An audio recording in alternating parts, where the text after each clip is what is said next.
The bitter wind of December 1776 cut through General George Washington's threadbare coat as he stood on the Pennsylvania shore of the Delaware River, watching his Continental Army dissolve before his eyes. Soldiers shuffled past him in the gray dawn light, their feet wrapped in bloodied rags, leaving crimson trails in the snow. The cause of American independence hung by the thinnest of threads, and Washington knew that, without a decisive victory, soon the revolution would die with the coming of the new year. Thomas Paine's words echoed in the general's mind. These are the times that try men's souls. Indeed, they were trying times. The British had crushed his forces in New York, sending the Continental Army fleeing across New Jersey in what many called a retreat, though Washington preferred to think of it as a strategic withdrawal. Philadelphia, the seat of the Continental Congress, lay vulnerable just miles away. British General William Howe commanded a formidable force, while his Hessian mercenaries occupied key positions throughout New Jersey, including the vital crossroads town of Princeton. Washington's army had dwindled to fewer than 3,000 effective men. Their enlistments would expire with the old year, and few showed inclination to re-enlist. The Pennsylvania militia had largely melted away, and even some of his most trusted officers whispered of surrender. The British offered generous pardons to those who would lay down their arms and return to their allegiance to King George III. Yet Washington refused to surrender hope. In his weathered hands, he clutched intelligence reports from his network of spies, including information gathered by John Honeyman, a butcher and cattle dealer who moved freely between American and British lines. These reports painted a picture of overconfident enemies, scattered in winter quarters and celebrating their seemingly inevitable victory. The Hessians at Trenton had grown comfortable, believing the war all but won. Colonel Johann Rau commanded nearly 1,500 troops there, while at Princeton, Lieutenant Colonel Charles Mulhood held a smaller but equally complacent garrison. The general's piercing blue eyes studied the ice-choked Delaware. A plan was forming in his mind, desperate, perhaps foolhardy, but their only chance. He would strike at the heart of British confidence, not with one blow, but with a series of hammer strikes that would shatter their winter complacency. Trenton would be first. But Princeton would be the prize that could change everything, as reported by David Hackett Fisher in his acclaimed work Washington's Crossing. The general began gathering his war council. Alexander Hamilton, his young aide-de-camp, hurried to summon the officers while Washington contemplated the impossible task ahead. They would need to cross a river choked with ice floes, march through a blizzard, and attack professional soldiers. In fortified positions while maintaining absolute secrecy, the fate of a nation rested on the next few days. In the smoky confines of a Pennsylvania farmhouse, Washington spread his maps and began to outline a plan that would either save the revolution or end it in glorious failure. The stakes could not be higher. American independence itself hung in the balance. And the small college town of Princeton would soon become the stage for one of the most crucial battles in the nation's history. Victory there would not merely be a tactical success. It would be the turning point that transformed a failing rebellion into a genuine war for independence. The night of December 25th, 1776, would live forever in American memory. As families across the colonies gathered for Christmas celebrations, Washington's Continental Army prepared for the most audacious gamble of the war. The Delaware River stretched before them like a dark barrier between despair and hope, its surface churning with ice floes that crashed together with sounds like breaking bones. Colonel John Glover's Marblehead fishermen took command of the crossing operation. These weathered sailors from Massachusetts had spent their lives battling the North Atlantic, and now their expertise with boats would determine the fate of American independence. The Durham boats, normally used for hauling iron ore, became the vessels of revolution as they ferried soldiers, horses, and artillery across the treacherous waters. Washington himself stood in the prow of the lead boat, his tall frame silhouetted against the snowy darkness. Behind him, the Continental Army slowly assembled on the New Jersey shore. 2,400 men who had chosen to follow their commander into what many believed would be their final battle. Among them marched Captain Alexander Hamilton with his battery of artillery, young James Monroe, who would one day become president, and Lieutenant Colonel Aaron Burr. His political future remained unwritten. The march to Trenton tested every man's resolve. Snow fell in heavy curtains, driven by a northeast wind that numbed exposed flesh and made every step a trial. 2 soldiers collapsed and froze to death during the 9-mile march, their sacrifice marking the path to glory or destruction. Washington rode among his men, offering words of encouragement, his presence alone keeping many from turning back. At 8 o'clock on the morning of December 26, the attack began. The Hessians, commanded by Colonel Johann Raoul, were caught completely off guard. Their Christmas revelries had left many soldiers nursing hangovers, and their sentries had sought shelter from the brutal weather. Washington's forces struck from 2 directions, with General Nathaniel Greene's division attacking from the north, while General John Sullivan's men swept in from the west. The battle was swift and devastating. Captain William Washington, the general's cousin, led a cavalry charge that scattered the confused Hessians. While Captain Hamilton's artillery dominated the streets of Trenton, Colonel Raoul, mortally wounded while trying to rally his troops, fell from his horse as his command disintegrated. Around him, in less than an hour, the Continental Army had captured nearly 900 prisoners and dealt a crushing blow to British prestige. Yet, Washington knew that Trenton was merely the opening movement of a larger symphony. As his soldiers celebrated their unexpected victory, loading captured supplies and artillery onto wagons, the general's mind was already focused on the next objective. British forces under General Charles Cornwallis would surely respond to this humiliation with overwhelming force. The Americans had perhaps days, maybe only hours, before enemy reinforcements arrived. The victory at Trenton electrified the colonies. News of the triumph spread like wildfire through the Continental Congress and into the homes of ordinary Americans who had begun to doubt their cause. Enlistments, which had been hemorrhaging away, suddenly surged as men flocked to join what now seemed like a winning army. But Washington understood that one victory did not make a war, and the British Empire remained a formidable enemy. As his weary but jubilant soldiers prepared to recross the Delaware with their prisoners and booty, Washington made a decision that would surprise both friend and foe. Instead of retreating to the safety of Pennsylvania, he would stay in New Jersey and prepare for the next phase of his campaign. Princeton beckoned, its strategic importance growing clearer with each passing hour. The college town controlled vital roads and supply lines. Its capture would consolidate American gains while further demoralizing British forces throughout the region. The success at Trenton created an unexpected dilemma. For Washington, what to do with victory?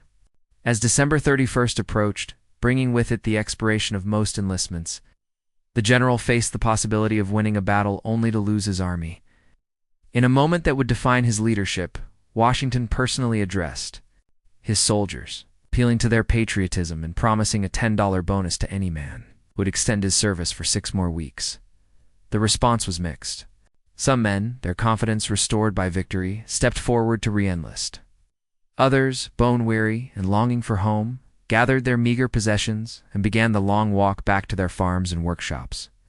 By January 1st, 1777, Washington commanded barely 5,000 men, reinforced by Pennsylvania and New Jersey militia, who had flocked to join what now appeared to be a winning cause.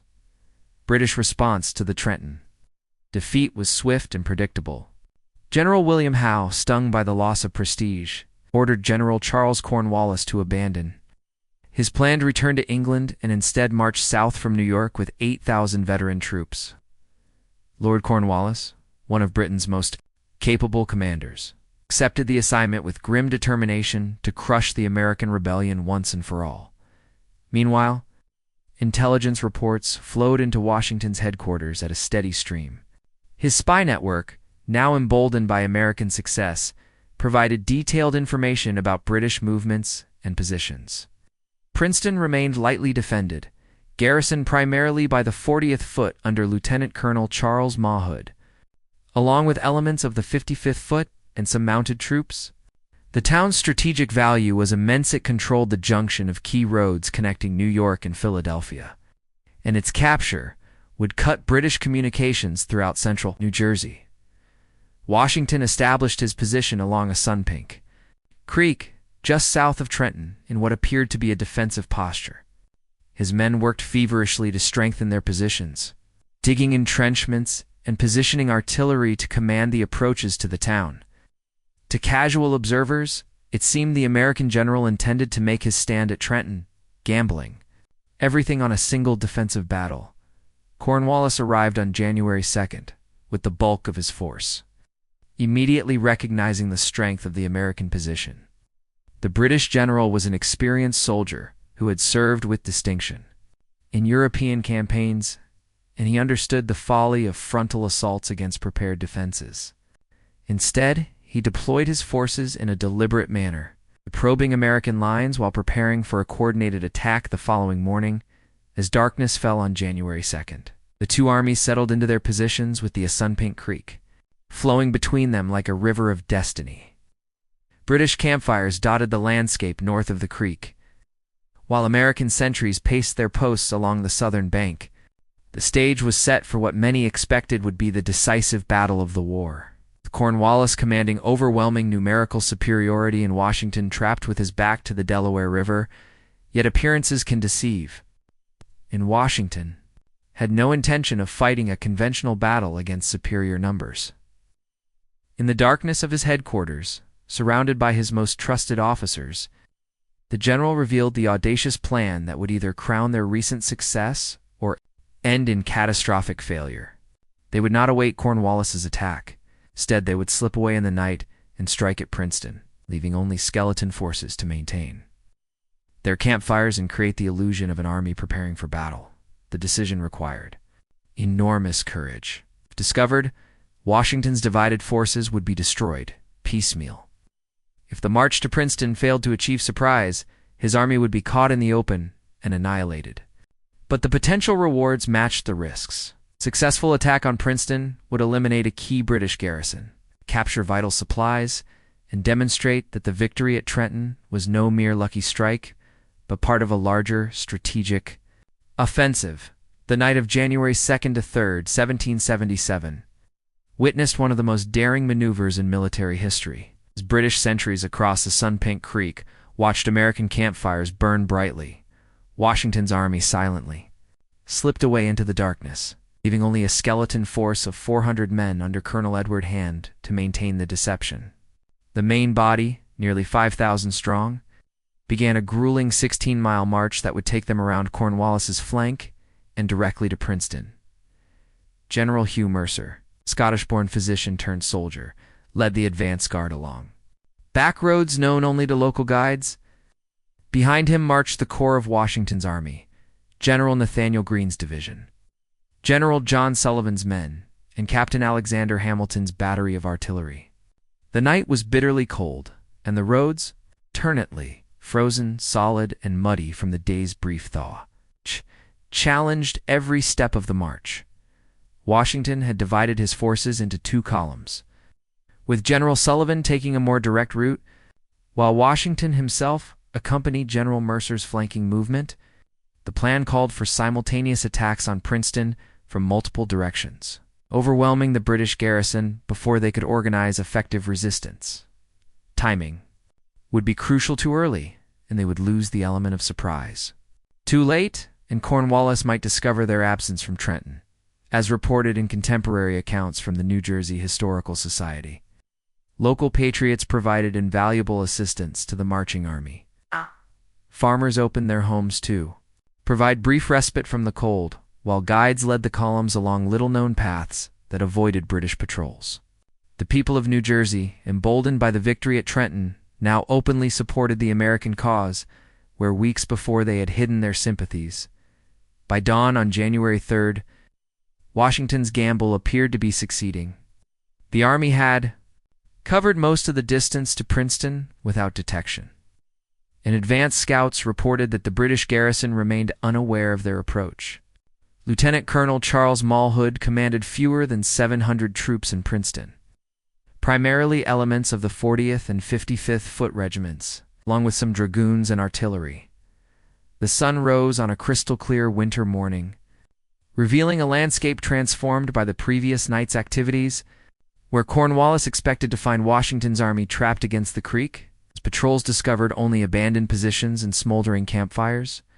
The British general had been completely outmaneuvered by an opponent he had underestimated, and his quarry was now miles away, approaching an entirely different target. For the Princeton itself lay peaceful in the morning light, its streets quiet, except for the occasional patrol or supply wagon. The college buildings of Nassau Hall dominated the town center, their brick walls and classical architecture speaking to the intellectual ambitions of a young nation. Soon these same buildings would echo with the thunder of artillery and the shouts of charging soldiers as two armies clashed in the streets of academia. Washington's columns approached Princeton from the southwest, following the road from Trenton through farmland and forest. General Mercer's advance guard moved cautiously, knowing that discovery now would ruin everything they had worked to achieve. Behind them, the main army pressed forward with the quiet determination of men who understood that they carried the hopes of a continent on their shoulders. The moment of truth was approaching. In a few short hours, the fate of American independence would again be decided by the courage and skill of citizen soldiers who had chosen to risk everything for liberty. Princeton awaited, unaware that it was about to become the site of a battle that would resonate through history, transforming a college town into hallowed ground where the American dream would either flourish or die. The stage was set for the climactic engagement that would determine whether Washington's brilliant maneuver would be remembered as a stroke of genius or a catastrophic miscalculation. The morning of January 3rd, 1777, dawned clear and cold as general Hugh Mercer's advance guard approached Princeton through the William Clark Farm. At approximately 8 o'clock, as the winter sun cast long shadows across the frozen fields, Mercer's men encountered an unexpected sight: British troops marching south toward Trenton. Lieutenant Colonel Charles Mulhood had received orders during the night to march with 2 regiments to reinforce Cornwallis. Leaving Princeton defended by only a small garrison, the collision was sudden and violent. Mulhood's column, consisting of the 17th and 55th Foot Regiments, along with dragoons, immediately deployed for battle upon seeing the approaching Americans. General Mercer, recognizing the critical nature of the moment, ordered his men to take position behind a hedge fence and open fire. The British response was swift and professional, their disciplined volleys cutting through the American ranks with devastating effect. Mercer himself became an early casualty, struck down by British bayonets as his men wavered under the precise fire of veteran regulars. The Scottish-born general, who had served with distinction throughout the war, fell mortally wounded in a grove of trees that would forever bear his name. His death sent shockwaves through the American ranks, and what had begun as an organized attack threatened to dissolve into chaos. Captain William Washington, the general's cousin, led a desperate cavalry charge to buy time for the retreating Americans. But British discipline proved superior to American enthusiasm. The 17th Foot, veterans of European campaigns, maintained their formation and delivered crushing volleys that scattered the American horsemen. For a moment that seemed to stretch into eternity, it appeared that Washington's entire strategy would collapse in failure. Then Washington himself appeared on the battlefield, his imposing figure unmistakable even at a distance, riding directly into the line of fire. The commander-in-chief rallied his retreating soldiers with a combination of personal courage and fierce determination that became legendary. "Parade with us, my brave fellows," he shouted above the roar of musketry. "There is but a handful of the enemy, and we will have them directly."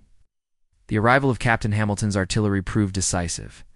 The young officer, who would later become the first Secretary of the Treasury, directed his guns with precision that shattered British formations.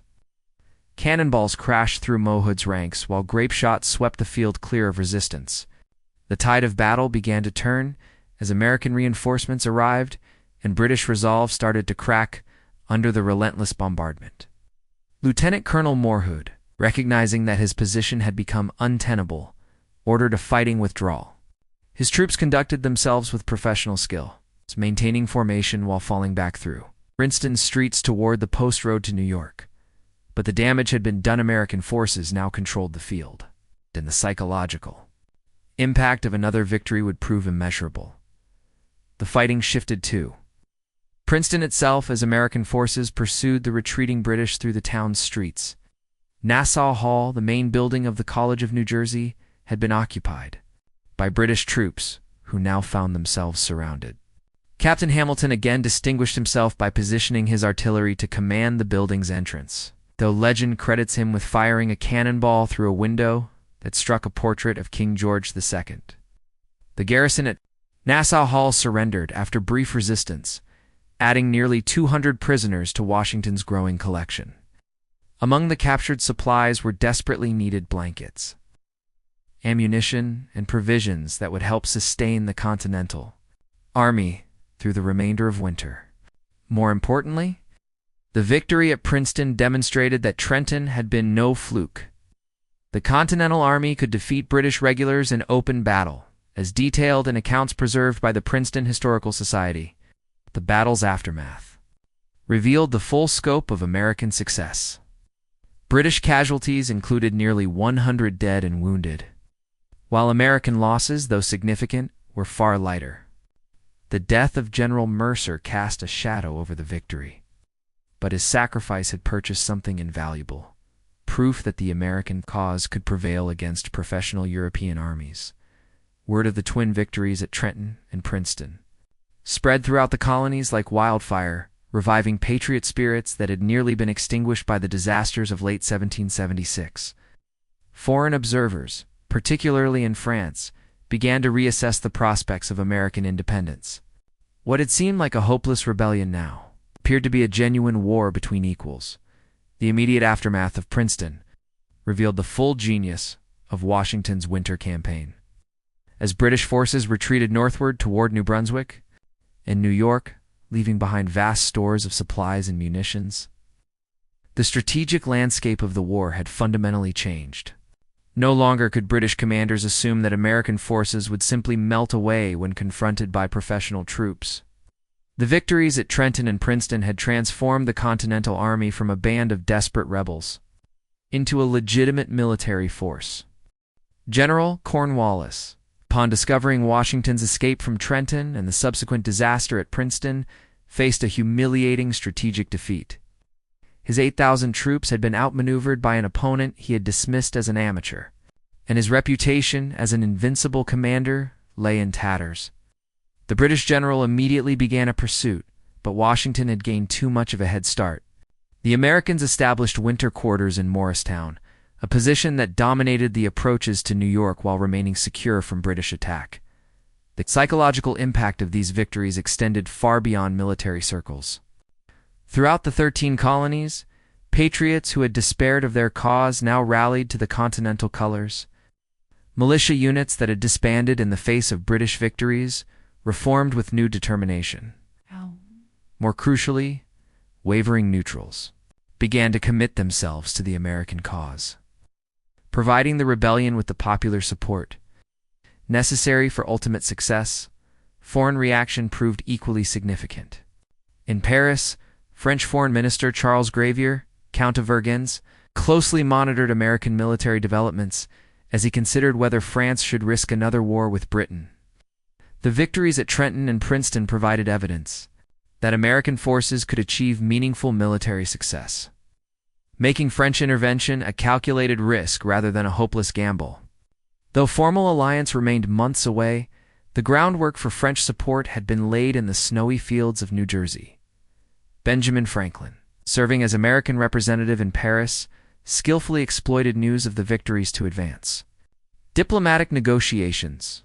Reports emphasized not merely the tactical success of Washington's forces, but their strategic implications for the broader balance of power in North America. French officials began to view American independence as a realistic possibility rather than a romantic dream, opening channels for the military assistance that would prove crucial in later campaigns. The British response revealed growing uncertainty about how to prosecute the war. General William Howe, stung by the loss of prestige, proposed a more aggressive strategy coming campaign season. Yet the defeats in New Jersey had demonstrated the difficulty of maintaining extended supply lines. In hostile territory, British forces would henceforth need to concentrate in defensible positions, ceding much of the countryside to American control. King George III and his ministers in London faced growing pressure from Parliament to explain how a handful of colonial rebels had humiliated veteran British forces. Opposition members seized upon the defeats as evidence of ministerial incompetence, while supporters of the war demanded more resources to crush the rebellion once and for all. The political unity that had characterized British policy since 1775 began to fracture under the weight of military failure. Washington used the respite at Morristown to rebuild and reorganize his army. The 6-week enlistments that had carried him through the winter campaign were expiring, but now men volunteered for longer terms of service. The Continental Congress, emboldened by military success, authorized expanded recruitment and improved pay for soldiers. Most importantly, the victories had demonstrated that the American cause could succeed, attracting volunteers who might otherwise have remained neutral. The strategic situation had been completely reversed in the space of 10 days. British forces, which had seemed on the verge of crushing the rebellion, now found themselves confined to defensive positions around New York. American forces controlled most of New Jersey and threatened British communications throughout the region. The momentum of war had shifted decisively, though the ultimate outcome remained far from certain. As winter deepened and both armies settled into their respective quarters, commanders on both sides began planning for the campaigns of 1777. The battles of Trenton and Princeton had bought Washington precious time to rebuild his forces, but they had also raised expectations throughout America and Europe. The Continental Army would now be expected to achieve greater victories against increasingly determined British opposition. The twin victories at Trenton and Princeton marked the true beginning of American independence, transforming what had been a failing rebellion into a war that would ultimately reshape the world.